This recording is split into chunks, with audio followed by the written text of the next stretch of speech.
consumir azúcar en exceso. ¿Qué ocurre con el consumo excesivo de azúcar? Te diré que esto afecta a nuestro cerebro de una manera similar a como lo hace la cocaína. Sí, escuchaste bien. El consumo excesivo de azúcar nos afecta de manera similar a como lo hace la cocaína a nivel cerebral.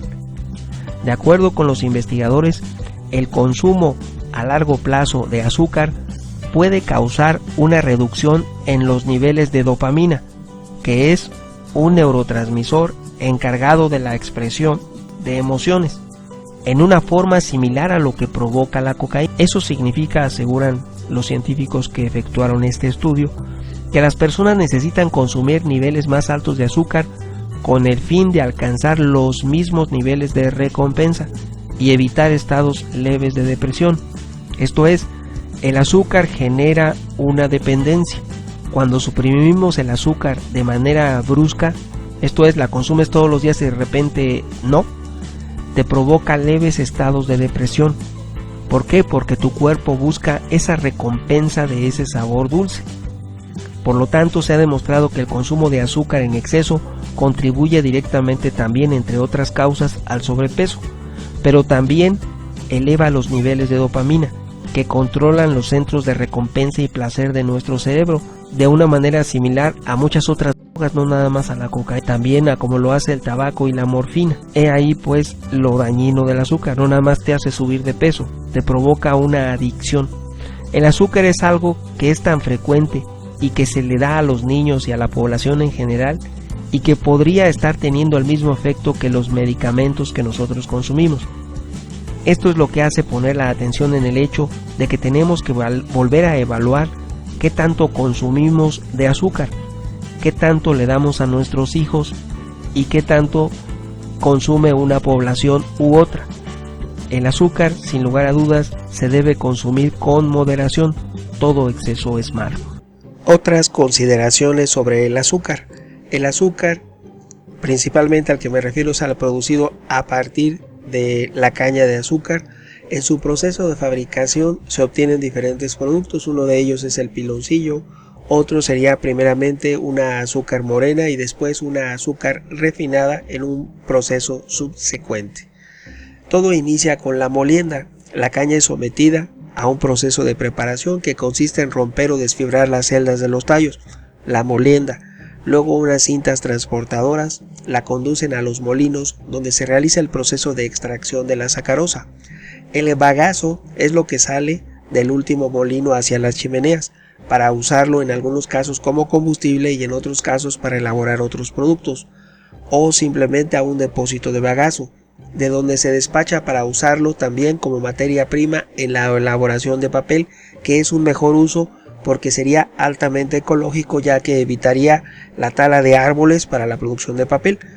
Por lo tanto, se debía ordenar por ley que la fabricación de papel en un inicio fuera a partir del bagazo de la caña de azúcar, que es increíblemente las cantidades que se obtienen de bagazo y que regularmente se desechan, porque no hay un uso al 100% de ese subproducto.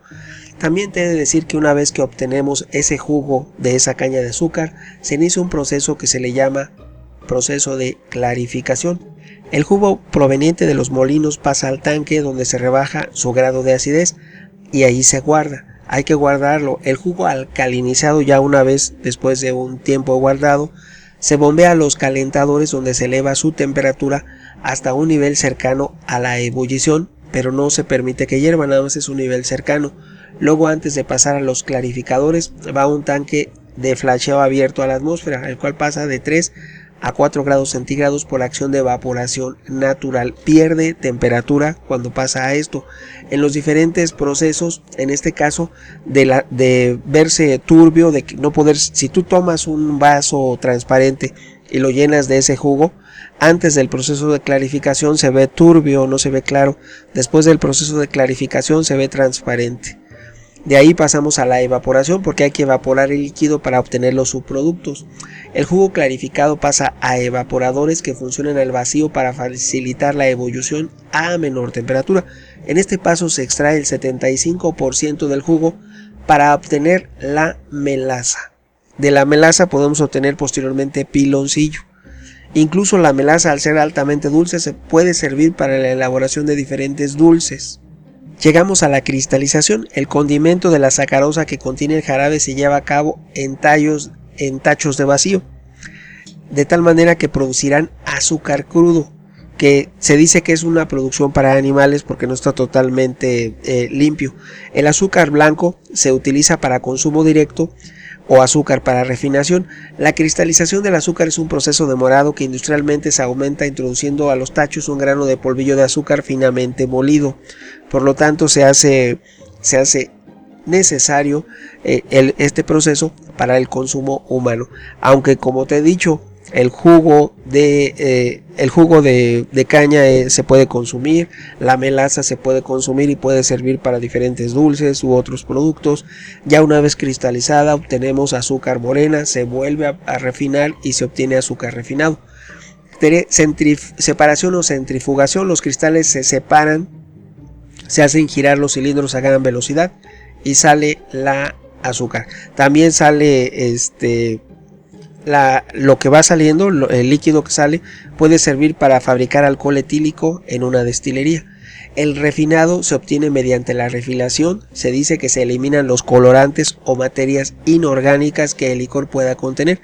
El azúcar disuelto se trata con ácido isacarato de calcio para formar un compuesto que arrastra las impurezas, las cuales se retiran muy fácilmente en el clasificador, de tal manera que el licor resultante se concentra, se cristaliza de nuevo en un tacho y se pasa otra vez a las centrífugas para eliminar el jarabe.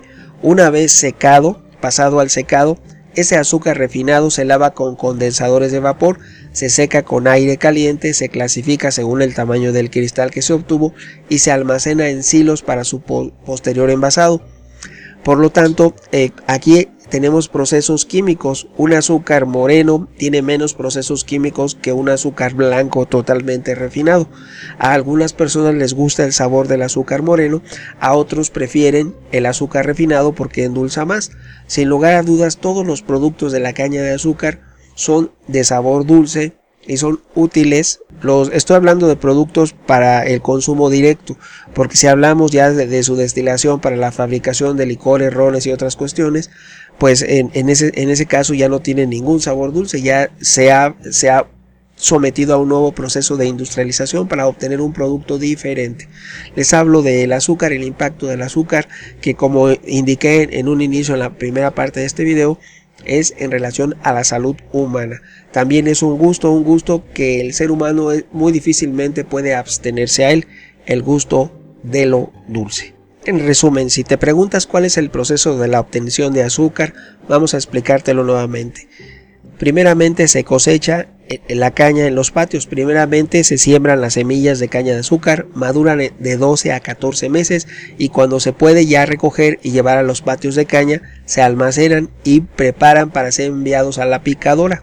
Una vez que estos llegan a la picadora, esta con unas turbinas trituran los tallos y les proporcionan el mismo tamaño para hacer más sencillo extraer el jugo de los molinos. Primero van al picado y luego al molino. Aquí la caña se somete a presión para poder extraer el jugo en los molinos. Después son pesados los jugos y se hace la clarificación. El jugo obtenido en la anterior fase de molienda se pesa para saber la cantidad de materia prima que llega a entrar en la fábrica y poder producir de esta manera el azúcar. En la evaporación y cristalización, el jugo que quedó en la anterior fase pasa a los evaporadores, de donde se llega a obtener un jarabe, el cual se purifica en un clarificador. Después se produce la cristalización en los tachos y unos recipientes al vacío, del que se obtiene un material que se denomina masa cocida y que forma un líquido que es la miel, y cristales, que es el azúcar. Centrifugado, secado y enfriado. Con el centrifugado de los cristales lo que hace es separar el licor principal, que es la miel que se obtiene, y se somete a una serie de procesos de evaporación para la obtención de una miel fina que se utiliza a la hora de hacer alcohol. Aquí hay una diferencia. Un subproducto sería el azúcar para tu consumo en la mesa y el otro subproducto sería una botella de alcohol. El azúcar húmedo que se obtiene es enviado a unas secadoras de aire caliente que a contracorriente se seca a una temperatura de 60 grados, enfriándose el azúcar después de los 40 a los 45 grados. En la última etapa, ojo, en la última etapa, el azúcar que se obtiene es empaquetado según los usos o mercados a los que se vaya a distribuir, a vender o a los que se les destine, de tal manera que los paquetes llegan a los distribuidores y comercios que terminarán en nuestra mesa. Como has podido ver, es un proceso de lo más complejo para la obtención de un producto en el que terminan reutilizándose los materiales que se obtienen en todas las fases de este proceso, y además da mucho placer al ser humano, el sabor de lo dulce. Opiniones habrá muchas. ¿Tú qué piensas? Tu amigo Megóforo. Hasta pronto.